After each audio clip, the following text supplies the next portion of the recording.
welcome to the 2017 Daytona DMAX Championships. It's the Interheats up next, and with Bobby Trundley leading the way with a commanding advantage, it's all up to the battle for second position. Mike Coppin versus Chris Alcock to give us some great entertainment. But with 6 drivers covered by 33 points chasing for the best of the rest title, there are going to be battles everywhere you look. And today we're on the Sandown Park's alternate circuit, a very different and very technical challenge.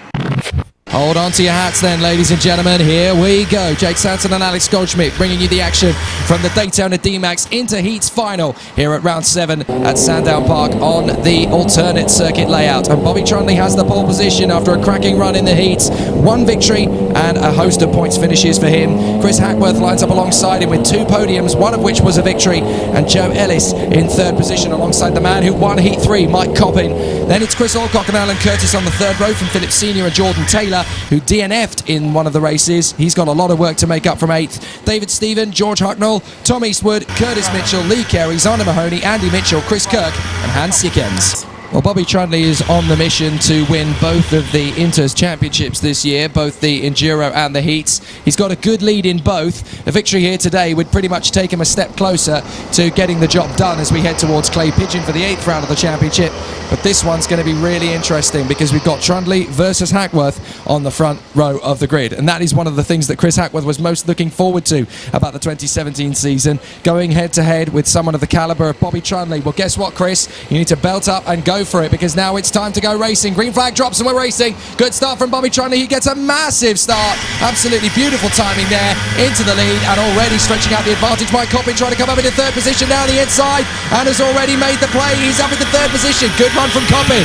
And in customary fashion, Bobby Trundley has opened up a gap to around the tune of 1.2 seconds ahead of Chris Hackworth, who said earlier on to both you and me that he just wants to go racing this season. Well, he's got a lot of work ahead of him as Alan Curtis is really in the mix there, throwing it up the inside of Chris Alcock to take 5th through paddock. Nice job there by the number 21 there. Coppin's having to defend like crazy. That looks like Joe Ellis trying to come up the inside to take that 3rd position away from him. Good defending from Coppin. He holds him to his mark, and now Alan Curtis has a chance to get up the inside. He's going to take it. There's not a lot of room to manoeuvre. He has to back down, but he's got to be very careful because Chris Alcock now swarming all over the back of him, trying to make an impression as well. So Coppin still 3rd there behind Trundley and Hackworth, and now up to 4th position. That looks like Curtis is going to go back to at least 6th, possibly even 7th by the time they get round that long flowing right-hander onto the back straight. Coppin in 3rd position, running very well. And that looks like that is Chris Alcock that's actually just got ahead, and Jordan Taylor is trying to force the issue. And on the back bumper it's Tom Eastwood, the number 8, as there's a gaggle of 5 carts behind, and we have nearly 1 in the barriers there. That was Zander Mahoney getting past Philip Senior, and Senior being hung out to dry by Curtis Mitchell as they come off the turn as well. So that was really quite close indeed from the 3 drivers as they work their way through. Big scrap further back. This is Zander Mahoney having made his way past David Stephen, now falling into the clutches of Curtis Mitchell, Philip Senior and Andy Mitchell as they squabble away for position. Philip Senior driving up the inside of Curtis Mitchell to make the place, and he makes that one stick. Beautifully done. 3rd position, still very much a bit of a war cry at the moment. Coppin, Ellis and Alcock still scrapping away for that 3rd position. Mike Coppin having to defend like crazy to keep them all at bay, hugging that inside line as if his life depended on it. Just cuts across back in front of Joe Ellis before he loses the position. Bobby Trundley down the back straight. Chris Hackworth coming into view, and then here comes the scrap for 3rd position. Coppin, Ellis and Alcock. Coppin will be nailed to that inside line. He sends Ellis the long way round, tucks back across on the apex. Mike Coppin doing a grand job. Joe Ellis keeps his foot in. God, that was very close, but Mike Coppin's got the inside line, and Chris Alcock goes up the inside of Joe Ellis through the final turn, but Ellis next ahead. And now there's a chance Coppin might lose that 3rd position. He just manages to hold station. So Coppin in 3rd. A good exit here. Might get an opportunity for Chris Alcock to get past Joe Ellis, but in comes Alan Curtis for a little bit of a scrap. So he wants to go through around the outside line. Can't make the move stick, so he's got to just hold back in formation. And that is, hang on, is that Curtis has disappeared? That he's gone off at turn 4. Oh dear, oh dear. Well, no, I think it's just after. It's just after turn 4 on the bank on the far side. Alan Curtis got spat out onto the scenery, and that's promoted Jordan Taylor up into B6 and Tom Eastwood up into B7. Alan Curtis is out of this race. And Joe Ellis in the meantime has thrown it up the inside of Mike Coppin round the final turn. Coppin not happy about it because yellow flags, I think, were in the area. So I think he's not particularly happy about it. I don't think they were And Alan Curtis is actually in the wall, Jake. Yeah, Alan Curtis is in the wall. They've managed to get the kart going again, I think. So Alan Curtis will continue on. Bobby Trundley and Chris Hackworth have both overtaken, so the yellow flags have disappeared. But how about this? Alan Curtis now finds himself on the road in that midst of the battle for third position. Now, Alan Curtis might be feeling a little bit hesitant to let the drivers behind him because they were the ones he was battling with before he ended up in the barrier. So Joe Ellis, Mike Coppin and Chris Alcott will be the next drivers through. And Alan Curtis will not want to see a blue flag, and he will not be cooperative about letting him through. Especially when he's 8th in the championship on 465 points, Jake. So with still 3 rounds after this one to go, it's still going to be a very tough order for Alan Curtis to make any headway into the top 5 of the championship standings this season. And across the start-finish line, so Taylor is coming under increased pressure. Tom Eastwood setting it up the inside into turn 1. Lovely clean overtake, hugs the inside apex for turn 2, gets the move done on... Yellow flags. We've got an incident there on the main straight. Now who's that's gone? That's Chris Hackworth. Chris Hackworth. The kart has broken down by the look of it.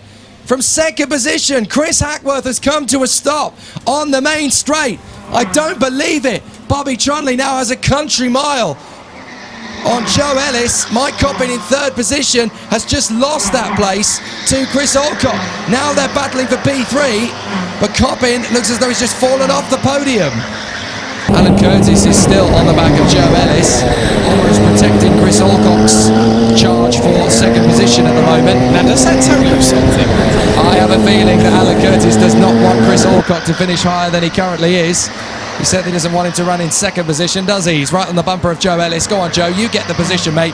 I'll guard you in case anything happens. I'm still feeling aggrieved from that incident. Well, now Curtis is actually starting to make inroads into Joe Ellis. They've gone on to the last lap.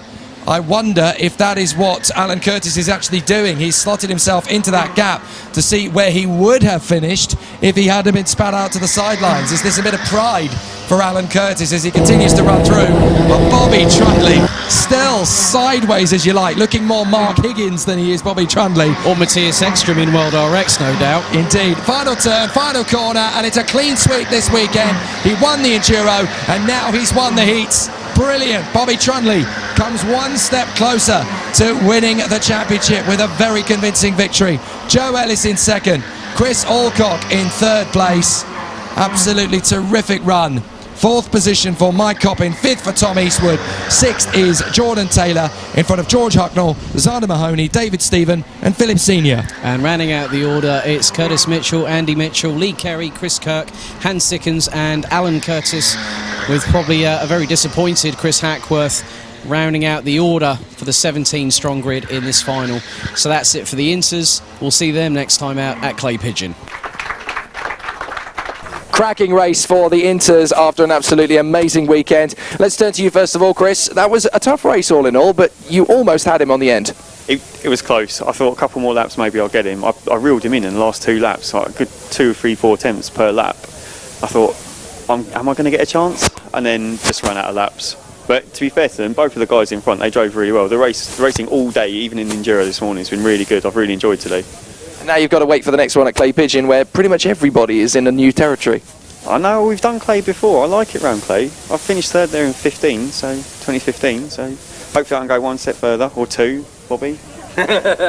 There's always a chance. Good luck for that, Chris. See you then. Thank you very much. Cheers, guys. Thank right, let's move on to our man in second position. It's been a really tough one, Joe Ellis, but a good performance there in second position. Yeah, it was a pretty good race. Mike got past me second corner, so I had a bit of a struggle getting past him, but after that I was catching Chris, and yeah, shame about Chris breaking down, but got the second in the end, so had good fun, yeah. And a tricky race all in all. Towards the end, the rain starting to come down. Was that a little bit of a concern, or did you have it measured? It was all right, to be honest. I didn't really notice it. Perfect. Okay, well, hopefully we'll see you again next time. Thanks. Right, fantastic job there. Let's move on to our race winner. 2 wins in a weekend. That's the clean sweep. Not many people have done that this year. Good job. Yeah, thanks. Oh, God, my voice. Pretty good racing, actually. I'm disappointed for what happened to Chris in the end, Hackworth. I mean, he kept me honest. All in all, just controlled the field again and, extend the championship lead again. And there's 3 more rounds in the championship. The lead you've got is pretty stable, so it's all just about bringing it home now for the rest of the season. Yeah, I think that is pretty much it, really, the task in hand. But we'll never know what's going to happen, obviously, in DMAX. It could go all great, or it could go down the pan like a gigantic poo from Jake Sanson.